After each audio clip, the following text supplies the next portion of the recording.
ನೋಡ್ತಾ ಇದ್ದೀರಾ CBT Kannada TV. ನೀವು ನೋಡ್ತಿದ್ದೀರಾ ಸಿಬಿಟಿ ಕನ್ನಡ ಟಿವಿ. ಇಂದಿನ ಮುಖ್ಯಾಂಶಗಳಿಗೆ ಸ್ವಾಗತ. ನಾಡ ಹಬ್ಬ ದಸರಾ ಜನರ ಹಬ್ಬ. ಹೆಚ್ಚು ಜನ ಭಾಗವಹಿಸಿ ದಸರಾ ಯಶಸ್ವಿಗೊಳಿಸಿ ಸಿಎಂ ಸಿದ್ದರಾಮಯ್ಯ ತಿಳಿಸಿದರು.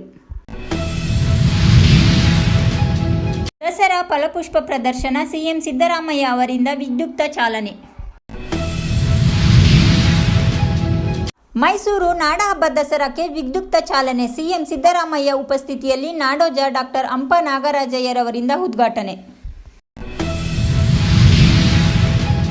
ಕೆಆರ್ಪೇಟೆ ಉನ್ನತ ಶಿಕ್ಷಣ ಅಭಿವೃದ್ಧಿಗೊಳಿಸುವ ದೃಷ್ಟಿಯಿಂದ ಕೆಆರ್ಪೇಟೆ ತಾಲೂಕಿನ ಸರ್ಕಾರಿ ಶಾಲಾ ಕಾಲೇಜುಗಳ ಅಭಿವೃದ್ಧಿ ಶಾಸಕರಾದ ಎಚ್.ಟಿ. ಮಂಜು ತಿಳಿಸಿದರು.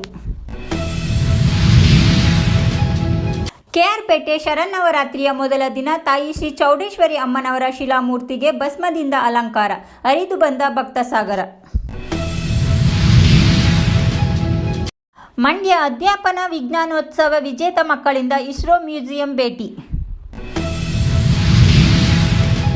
ಮೈಸೂರು ದೀಪಾಲಂಕಾರಕ್ಕೆ ಡಿಸಿಎಂ ರವರಿಂದ ಚಾಲನೆ. 130 ಕಿಲೋಮೀಟರ್ ರಸ್ತೆಗೆ ದೀಪಾಲಂಕಾರ, 1500 ಡ್ರೋನ್ಗಳಿಂದ ವಿಶೇಷ ಪ್ರದರ್ಶನ.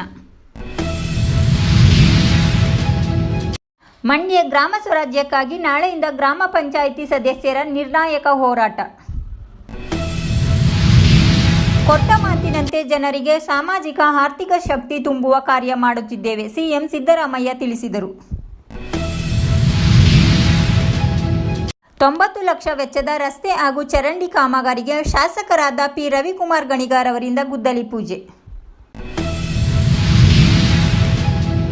ಜಿಟಿ ದೇವೇಗೌಡ ಬೇರೆ ಪಕ್ಷದಲ್ಲಿದ್ದರೂ ಸತ್ಯವನ್ನೇ ನುಡಿದಿದ್ದಾರೆ, ಸಿಎಂ ಸಿದ್ದರಾಮಯ್ಯ.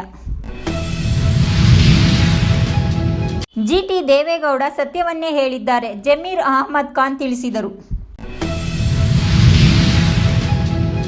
ಮಂಡ್ಯ ಅಕ್ಟೋಬರ್ 17ರಂದು ಅರ್ಥಪೂರ್ಣ ವಾಲ್ಮೀಕಿ ಜಯಂತಿ ಆಚರಣೆ. ಮಾಜಿ ಸಿಎಂ ಎಸ್.ಎಂ. ಕೃಷ್ಣ ಅವರ ಸೋದರ ಸಂಬಂಧಿ ಪ್ರೊಫೆಸರ್ ಟಿ. ಶಿವಣ್ಣ ಅವರ ಪಾರ್ಥಿವ ಶರೀರಕ್ಕೆ ಡಿಕೆ ಶಿವಕುಮಾರ್ ಅವರಿಂದ ಅಂತಿಮ ದರ್ಶನ. ಭಾನುಪ್ರಕಾಶ್ ಶರ್ಮಾರವರ ನೇತೃತ್ವದಲ್ಲಿ ಕಾವೇರಿ ಮಾತೆಗೆ ಕಾವೇರಿ ಆರತಿ ಹಾಗೂ ಪೂಜೆ.